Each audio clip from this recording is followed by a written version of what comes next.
2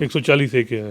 آئین تو کا اچھا جو article وہ 140 ساری ان کی فارمولیشن جو ہیں 4 پیجز میں اسپیشل بینچ نے 1 2 3 کر کے لکھی ساری, مطلب ڈکٹیٹ کریں. اور آخر میں انہوں نے کہا کہ جی جو نوٹیفیکیشن ہے, جو میرا خیال ہے کہ وہ نئے لا کا ہے, جو نیا لا اس کی سسپینشن کے لیے ہم آرڈر پاس کریں گے اف نیڈ, ہمیں ایک CMA فائل کریں اگر اس پہ. لیکن مزے کی بات آج ایک بڑی مطلب منفرد چیز دیکھی گئی اس ہے. کے بعد CMA آ گئی. اچھا نہیں CMA آ گئی, لیکن منفرد چیز یہ دیکھی گئی کہ عموماً یہ ہوتا ہے کہ یوم صاحب کے بینچ میں عموماً جب کیس نہ لگے ہوتے ہیں تو وہ سیکوینس وائز ہوتے ہیں کہ جی پہلے جو پٹیشن لگی ہو وہ پہلے دیکھی جاتی ہے. پھر اب یہ ہوا یہ کہ مطلب Connecting matters اس کے ساتھ. ایسے مطلب کوئی سمجھ نہیں آ رہی کہ MQM کی پٹیشن جس میں اعتراض لگے ہوئے تھے, PTI کی حکومت پٹیشن جس میں اعتراض لگے ہوئے تھے, وہی عمران خان صاحب نے بطور چیئرمین پاکستان ان کو رجسٹرار آفس کے نے آبجیکشن لگائے, ان پہ اپیلیں تھیں, لیکن سپریم کورٹ نے ڈائریکٹلی آج بینچ میں لگا دی اور سب سے پہلے ان کی سماعت کی. اور پنجاب والا جو ایشو تھا وہ بالکل بیک ڈراپ. تو یہ حیرانگی ہوتی ہے کہ جب آپ دوسروں کے پاور کو اسٹرکچر کریں اور کہیں کہ ریگولیٹ کریں, تو جب اپنے اختیارات آئیں گے, سیدھی بات ہے. جو میں یہ اس آفس چیف جسٹس کی آفس کی بات کروں گا, میں کسی ایک کی نہیں کروں گا.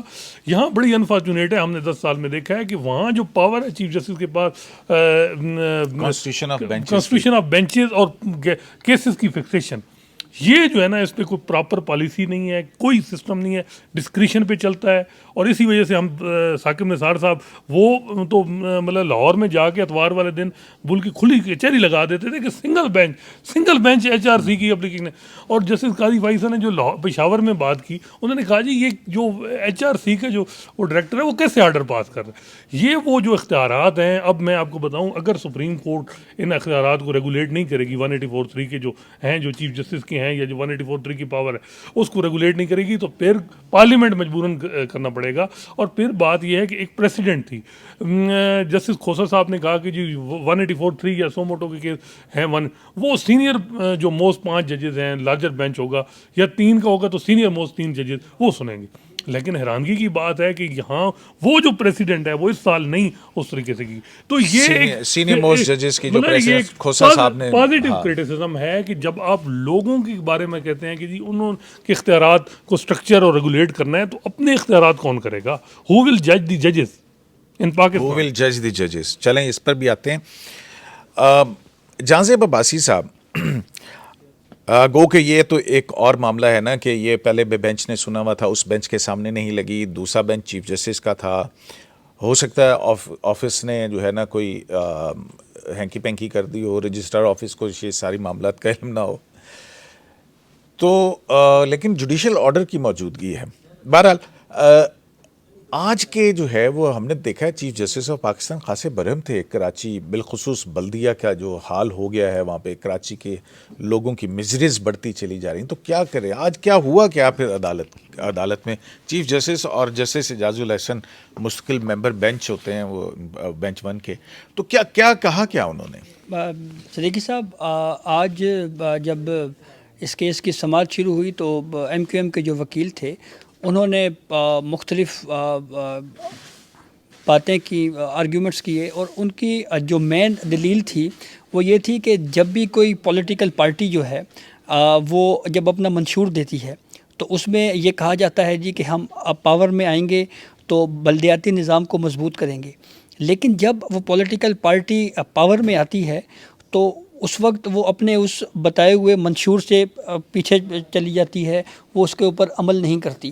ابھی وہ اس طرح کی باتیں کر ہی رہے تھے کہ اس پہ چیف جسٹس آف پاکستان نے یہ کہا کہ آپ ہمیں یہ بتائیں کہ آپ بھی MQM جو ہے اس کو کراچی میں بلدیاتی نظام MQM کے پاس تھا, MQM نے کیا کیا؟ پھر انہوں نے یہ کویشچن اٹھایا کہ اس پچھلے عرصے میں جو بارشوں کا پانی ہے وہ لوگوں کے گھروں میں داخل ہوا, لوگوں کے گھر گر گئے, پھر اس کے بعد جو سڑکیں ہیں وہ پانی سے بھر گئیں. تو اس پورے صورتحال میں KMC کہاں پہ تھی؟ انہوں نے یہ بھی کہا کہ کراچی میونسپل کارپوریشن KMC کے بارے میں انہوں نے یہ کہا کہ اس کے جو ملازمین کی تنخواہیں ہیں وہ 5 ارب روپے جو ہے وہ لی جاتی ہیں, وہ 5 ارب روپے تنخواہیں لیتے ہیں, لیکن جب کام کرنے کی باری آئی تو وہ سب گھروں میں بیٹھے ہوئے تھے. پھر چیف جسٹس آف پاکستان نے اس پہ یہ بھی کہا کہ کاغذوں میں تو یہ ملازمین ہیں، لیکن اگر حقیقت میں دیکھیں تو یوں لگتا ہے کہ جیسے یہ گھوس ملازمین ہیں سارے. تو اس پہ چیف جسٹس آف پاکستان کافی بھرم دکھائی دیے. تو اس پہ بالآخر ایم کیو ایم کے وکیل کو یہ کورٹ میں کھڑے ہو کے یہ کہنا پڑا کہ میں ایم کیو ایم کو ڈیفینڈ نہیں کر سکتا. اچھا ہاں، تو انہوں نے یہ بات بھی کی. تو یہ جی بالکل بالکل. اور کیا تو انہوں نے یہ کہا جی کہ میں ایم کیو ایم کو ڈیفینڈ نہیں کر پا رہا. تو یہ بات کی کہ ان کا جو کنڈکٹ، میرا یہ ہے کہ جی جو بھی ہے، جو موجودہ حالات میں جو اختیارات ہیں وہ ٹرانسفر کی جائیں. اور پھر انہوں نے آرٹیکل 7 کا حوالہ دے کے کہا کہ اسٹیٹ کی ڈیفینیشن میں بھی ہے کہ لوکل اتھارٹیز. پھر بات ہوئی کہ لوکل اتھارٹی عجیب سی بات نہیں ہے. ایم کیو ایم کے میئر جو وسیم میں ہے، ان کو وہ تو اپنی مدت جو ہے وہ پوری کر کے ڈسپوز آف ہو چکا ہوا ہے. یہ تو انفرکچرس نہیں ہو جاتی کون سا اختیار کس کو منتقل کیا جائے. اور ایک جس پہ نوٹس ہوا کہ آپ پنجاب کے لوکل باڈیز کے اداروں کے حوالے سے کہ سسپینشن آف نوٹیفیکیشن کی سی اے میں داخل کریں، اس کو سنا نہیں گیا. اور ایک جو سندھ کے بلدیاتی ادارے اپنی مدت پوری کر چکے ہیں، اس حوالے سے وہ میئر صاحب اپنی وہ مانگ رہے ہیں جو چیز وجود ہی جس کا ختم ہو گیا ہے. اگلے کے لیے کہہ رہے ہیں کہ لوکل باڈی کا جو لیجسلیشن کے لیے گائیڈ لائن دی جائیں. اور گائیڈ لائن میں یہ ہو کہ جو خاص کر کراچی کے بارے میں ان کا یہ ہے کہ کراچی کے جو کہ فیئر ان کی ہے کہ جی وہاں کے نمائندوں کو جو اختیارات دیے جائیں. تو یہ ان کا بار بار تھا. پی ٹی آئی آپ کو پتہ ہے وہاں ان کا بڑا سٹیک ہے. وہ بھی علی ظفر آپ کے 9 ایم این ایز ہیں ان کے پاس، اور تو بارش میں تو وہ بھی نظر نہیں آئے تھے. ایم کیو ایم والے بھی ہیں. اور پھر آپ کو پتہ ہے مطلب اس بینچ نے بھی آپ کو دیکھا ہے کہ ان کا بھی کافی فوکس جو ہے ریلوے سرکولر کے حوالے سے بھی بڑے انیشیٹو لیے ہیں. پھر یہ کراچی ایک سینسٹیو ایشو تو ہے، جینوئن ایشو ہے. اور مطلب آپ کے بھی اور میرے دل میں بھی یعنی اور چیف صاحب کے بھی ہوگا کہ یار کراچی کیسے جو آج سے 30 سال پہلے پاکستان کا اکنامک ہب ہے ویسے بھی جو ٹھیک ہے. اور اتنا عموماً جو ہے وہ کراچی سے 70% آف آپ کا ٹیکس جو ہے وہ کیسر بنگالی کا آرٹیکل کا ذکر کیا کہ جی پیپلز پارٹی کے جو فائنانس منسٹر تھے ان سابق کوئی، انہوں نے بھی یہی بات کی کہ جو لوکل باڈی کے جو اختیارات ہیں صحیح طریقے سے وہ ٹرانسفر نہیں کیے گئے. یہ ایک مطلب جینوئن نہیں، یہ تو ایک جینوئن ہے نا. آپ دیکھیں گے ایون دین کہ پنجاب کے اندر بھی پہلے بھی یہی ہوتا رہا کہ پنجاب کی صوبائی حکومت اپنے اختیارات بالخصوص فائنینشیل انڈیپینڈنس جو ہے اور ٹیکسیشن کا اختیار جو ہے وہ نہیں دیا جاتا. اسلام آباد کے اندر بھی ہے. یہی کہا انہوں نے کہا کہ اسلام آباد کے جو لوکل نمائندے ہیں وہ رو رہے ہیں کہ ہمیں کوئی اختیارات نہیں دے رہا. اسد عمر صاحب سامنے بیٹھے تھے. آج میں مزے کی بات ہے اسد عمر صاحب، یہ تو بتائیں کون تھا کون ہے. تو کافی جمگٹا تھا. احسن اقبال بھی تھے، اسد عمر بھی تھے، اور فرحت اللہ بابر صاحب تھے. مطلب پیپلز پارٹی بھی تھی، ایم کیو ایم بھی تھی. اور کتنی افسوسناک بات ہے کہ ہم صاحب یہ سیاسی میٹر ہیں. لیجسلیشن کے حوالے سے آپ نے دیکھنا ہے، آپ سپریم کورٹ سے گائیڈ لائن لے رہے ہیں، آپ خود نہیں بیٹھ کے کر سکتے. یہ جو لمحہ فکری ہے اور اس وقت جو 1-2 سال سے ہو رہا ہے کہ ٹیبل پہ سیاسی لوگ نہیں بیٹھ کے وہ لیجسلیشن کے حوالے سے کوئی کر سکتے کہ کوئی معاملہ کریں. انہیں کوئی ایڈمنسٹریٹر بھی لگانا ہو تو کوئی اور آدمی آ کے انہیں بٹھاتا ہے اور وہ کہتا ہے کہ جی یہ کریں. تو پھر جیسے ابھی جیسے ایک ارینجمنٹ جو ہے وہ کراچی کے معاملات کو ٹھیک کرنے کے لیے ایک ایڈمنسٹریٹو سائڈ کے اوپر ہو رہا ہے. اس میں بھی مطلب ہمارے جو حساس ادارے ہیں ان کی بھی تھا کہ انہوں نے ان کو بٹھایا کہ جی یہ معاملات کریں. کمیٹی بنائی گئی. مطلب یہ بھی بڑی افسوسناک بات ہے کہ ہمارے پولیٹیشینز جو ہیں وہ بیٹھ کے اسد عمر صاحب اور احسن اقبال دونوں بیٹھ کے، یا پیپلز پارٹی کی فرحت اللہ بابر تینوں بیٹھ کے کیا وہ نہیں بنا سکتے لیجسلیشن اور جو پراپر جو ہے وہ ٹرانسفر جو ایڈمنسٹریٹو اور فائنینشیل میٹر جو ہے ٹرانسفر ہوں گراس روٹ لیول پہ. لیکن نہیں ہو رہا. اور پھر وہ سپریم کورٹ میں آتے ہیں اور سپریم لیکن وہ لیجسلیشن تو پروونشل گورنمنٹس نے کرنی ہے نا. وہ میں یہی کہہ رہا ہوں نا، پولیٹیکل پارٹیز کے حوالے سے تو وہ اس نے کرنی ہے. فیڈرل گورنمنٹ کا اپنا کیا حال ہے یہ دیکھ لینا. اس میں میں ایک چیز ایڈ کرنا چاہ رہا ہوں. اچھا جسٹس وہ آپ ایڈ کیجیے گا. جسٹس اعجاز الاحسن کن چیزوں پہ نالا نظر آئے؟ دیکھیں پہلی بات تو یہ ہے جو مطلب مجھے ایک چیز بڑی عجیب لگی کہ وہ گورنمنٹ جس نے پنجاب میں بلدیاتی نظام کو تحلیل کر دیا، وہ سندھ میں اختیارات با اختیار بنانے کے لیے سپریم کورٹ میں آ رہی ہے. تو یہ مطلب بڑی عجیب بات ہے نا جی کہ آپ ایک سسٹم چل رہا تھا پنجاب میں، آپ نے اس کو تو تحلیل کر دیا، لیکن اب سندھ میں کہہ رہے ہیں کہ آپ اس کو با اختیار بنائیں. اچھا, جسٹس اعجاز الاحسن صاحب نے یہ کہا کہ کراچی دے چلو جو دنیا کے جو بڑے شہر ہیں ان میں شمار ہوتا ہے. اسلام آباد ایک چھوٹا سا شہر ہے. ہم نے یہاں بھی دیکھا کہ یہاں پہ بھی اختیارات کی جنگ رہی. اور جسٹس اعجاز الاحسن نے یہ بھی کہا کہ میئر کا جو معاملہ ہے اختیارات کا وہ مختلف کورٹس میں بھی زیر سماعت رہا. انہوں نے یہ بھی کہا کہ جو ویسٹ مینجمنٹ جو ہے وہ محکمہ جو ہے وہ میئر کے انڈر ہے, لیکن ویسٹ مینجمنٹ کے جو ملازمین ہیں وہ سی ڈی اے کے ہیں.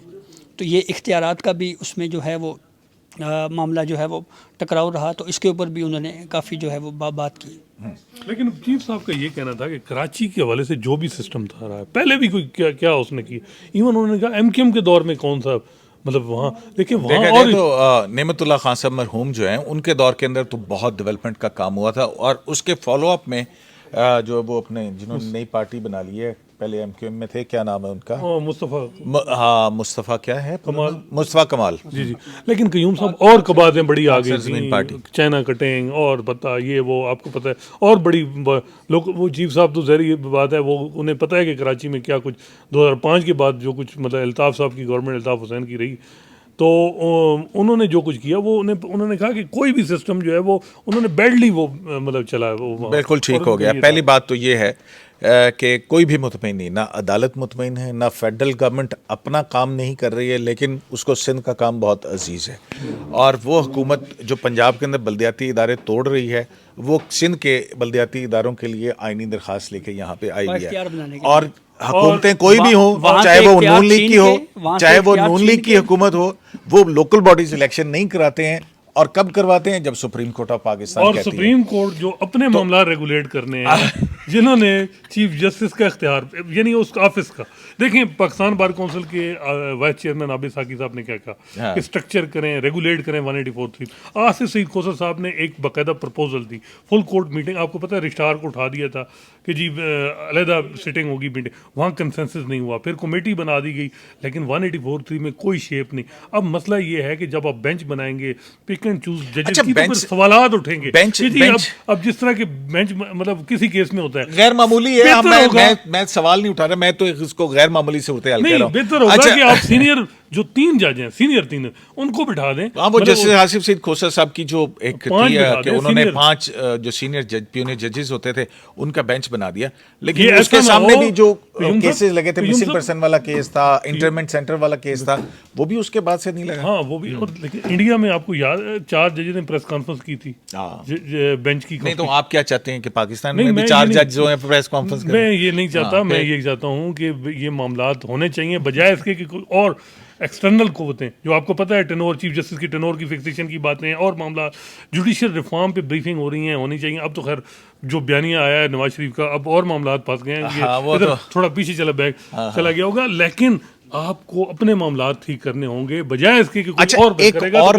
ایک اور بات بھی ہے, آج جسٹس عمرتا بندیال نے ایک کیس کے اندر کہا کہ 2 ممبر بینچ ضمانت ہی نہیں لے سکتا, جبکہ میں حیرت زدہ ہوں کیونکہ اب سے کچھ دن پہلے ہی کی بات ہے کہ جسٹس مشیر عالم اور جسٹس قاضی امین پر مشتمل 2 رکنی بینچ جو ہے انہوں نے انور مجید کی ضمانت لی ہے. اور اس کے اندر بھی پروسیکیوشن نے یہ اعتراض کیا تھا. بالکل نیب نے یہ کیا تھا کہ 2 رکنی بینچ جو ہے نہیں سن سکتا, تو انہوں نے سپریم کورٹ کے جو رول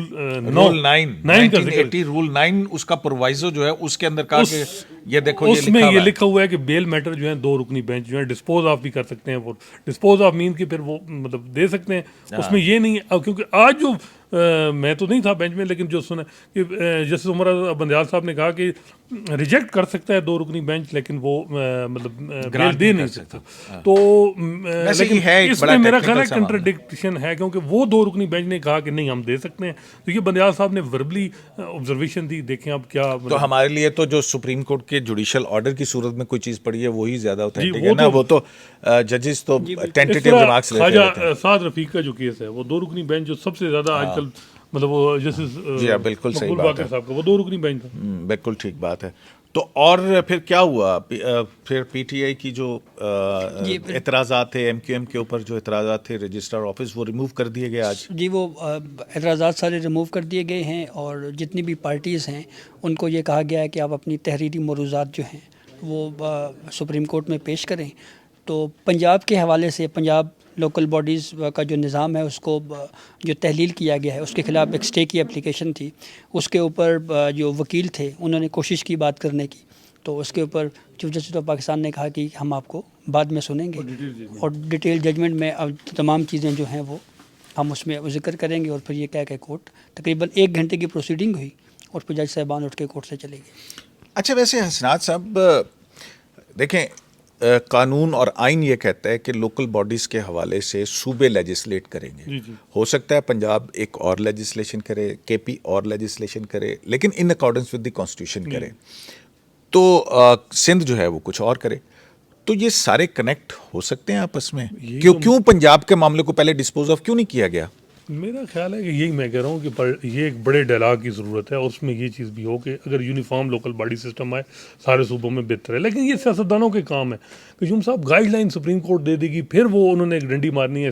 مطلب کوئی آدمی اختیار دینے کو تیار نہیں. صوبوں نے 18ویں ترمیم میں وہ کے اختیارات لے لیے, پھر نیچے ٹرانسفر نہیں کیے. وہاں این ایف سی کا رول ہے, جو فیڈرل گورنمنٹ کہتی ہے این ایف سی کا جو ان کو زیادہ شیئر چلا گیا ہمیں دینا چاہیے. اچھا جو پنجاب پروونس فائنانس کمیشن ہوتا ہے جو ضلعوں میں دیتے ہیں وہ ضلعوں میں نہیں دیتے. اور بڑی اور پھر نون لیگ نے بھی ایک غلط کیا, انہوں نے بھی تحفظ نہیں دیا لیجسلیشن کی لوکل باڈی کی. ان کو چاہیے تھا کہ وہ اس کو سیکیور کرتے ہو تاکہ لیکن یار کانسٹیٹیوشن کے اندر تو ہے نا کہ آئینی مدت ہے 4 سال کی. نہیں, وہ تو ہے نا. میں یہی لاہور میں آپ کو پتہ ہے 2 سال سے کیس چل رہا ہے یہی ان کا لوکل ریپرزینٹیو, وہ ابھی تک ڈیسائیڈ نہیں ہوا. وہ اس کی ہیئرنگ ہو چکی ہیں, ڈیسائیڈ نہیں ہو پا رہا. ان کا یہی تھا کہ جی جو یہ غلط طریقے سے ہمیں ریموو کیا گیا, تو وہاں ابھی تک وہ ڈیسائیڈ ہی نہیں ہوا. چلیں یہ معاملات جو ہیں جہانزیب عباسی صاحب اور حسنات ملک صاحب, آپ کا بہت شکریہ. لیکن آپ دونوں کی گفتگو کے دوران ہم کیونکہ کافی عرصے سے کر رہے ہیں نا یہ سپریم کورٹ, تو مجھے یاد ہے ایک بینچ کی بڑی لارج بینچ تھا ایک, اس میں جسٹس خلیل رمدے جو ہیں انہوں نے کہا ایک دن کہا, اور میرا خیال ہے کہ یہ جب افتخار محمد چودھری صاحب کے ریفرنس کی بات ہو رہی تھی نا, شاید وہ والا بینچ تھا. انہوں نے جسٹس جمشید کی طرف, جمشید علی شاہ تھے آپ کو پتہ, ان کا حوالہ دیتے ہوئے کہا, انہوں نے کہا کہ وہ ہے نا کہ government of the people, for the people and by the people. تو انہوں نے کہا کہ جسٹس جمشید کہتے ہیں گورنمنٹ آف OFF والا آف دا پیپل, بائی والا by the people, and for نہیں فار دا پیپل, دورو دور. تو اب بھی جو ہے نا صورتحال ایسی ہی لگ رہی ہے کہ وفاقی حکومت وفاق کے بلدیاتی ادارے ٹھیک نہیں کر پا رہی ہے, پنجاب کی حکومت اپنے بلدیاتی ادارے ٹھیک نہیں کر پا رہی ہے, سندھ کی جہاں پیپلز پارٹی کی حکومت ہے اس کو فیڈرل گورنمنٹ جو ہے وہ اس کو درست کرنے کی کوشش کر رہی ہے. اور اس سارے معاملے میں گلگت بلتستان کو صوبہ بنانے کے حوالے سے میٹنگز کہیں اور ہو رہی ہوتی ہیں, پارلیمنٹیرینز کہیں اور جا رہے ہوتے ہیں. میرا خیال ہے اور جوڈیشری جو ہے وہ شرح دستور سے عبدالقیوم صدیقی کو ایک ویس لائف سے اجازت دیجیے. اللہ نے کے بعد.